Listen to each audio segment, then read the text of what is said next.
A couple of years ago, I bought a book by Miss Patrice Washington. It's called Real Money Answers for Every Woman.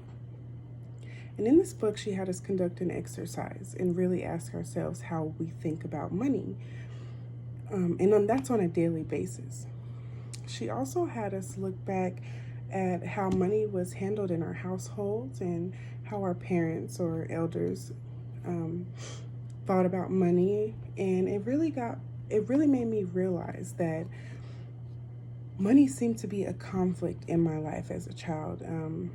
My parents argued about money, they fought about money, people turned on each other for money, and it really made me understand where my money problems were coming from, that it wasn't just about me and that I'm just bad at spending money. It was the environment that I grew up in and the way that we thought about money. And it wasn't until this moment when I realized that having money and wealth is not just about physically having it. It's about our mindset about it, how we think about it, how we use it, how we invest it. And so it wasn't until that moment when I realized that. So I wanted to become a financial advisor so that I can help other people realize this and show them a way to utilize their money and build wealth and even have a positive thought process in mind about money. And so, hello everyone, my name is Cheyenne Cook, and I'm going to tell you why I want to become a financial advisor. First, I will give you a description of the job duties, the necessary skills, and the education requirements. Then we're going to take a look at the industry, and then I'm going to tell you how I matched my resume to the job posting, and then I'm going to read you my cover letter. So first, I'll discuss the job duties. So what financial advisors do is they prepare financial plans for individuals and businesses to help them reach their financial goals. The skills and qualifications it takes, you have to be very customer oriented. Our financial advisors are all about their customer. They're all about their clients. And they have to listen to them very carefully. People are very sensitive about their money. They're very reserved about their money.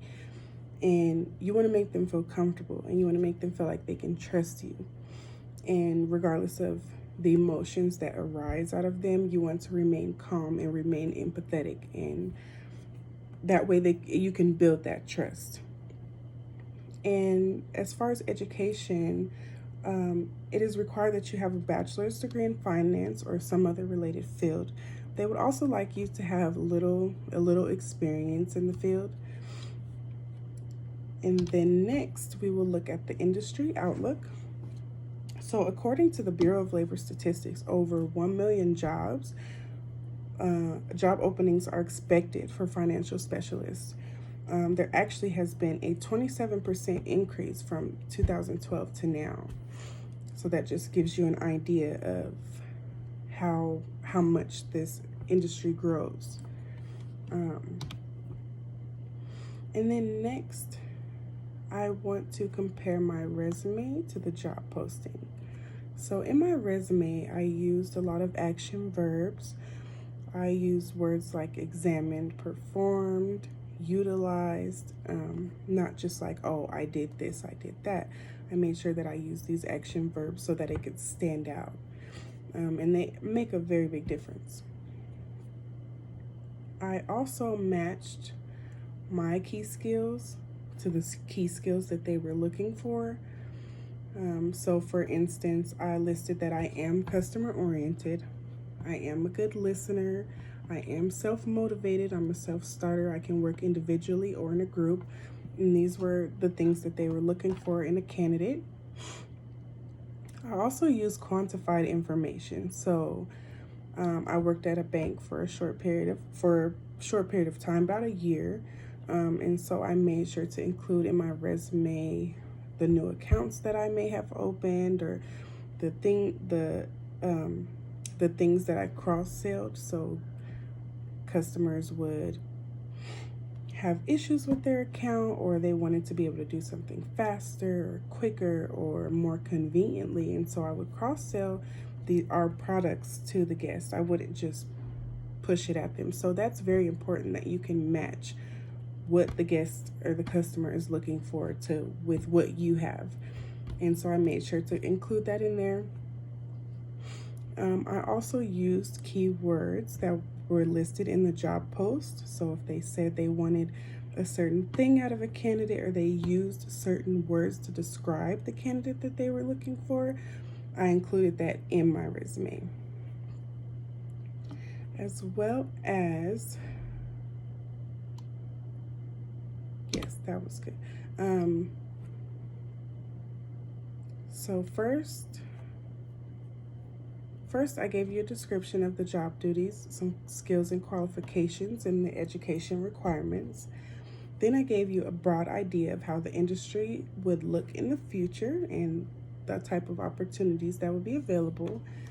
And I also explained to you how I matched my resume to the job posting. So now I'm going to read you my cover letter. So my cover letter. So I put, Dear Adrian, I applied to your job opening listed on LinkedIn for the financial advisor position. The enclosed information is a summary of my qualifications and skills that prove me to be the ideal candidate for this position. The job posting for financial advisor lists that you are looking for someone who is a self-starter, customer-oriented,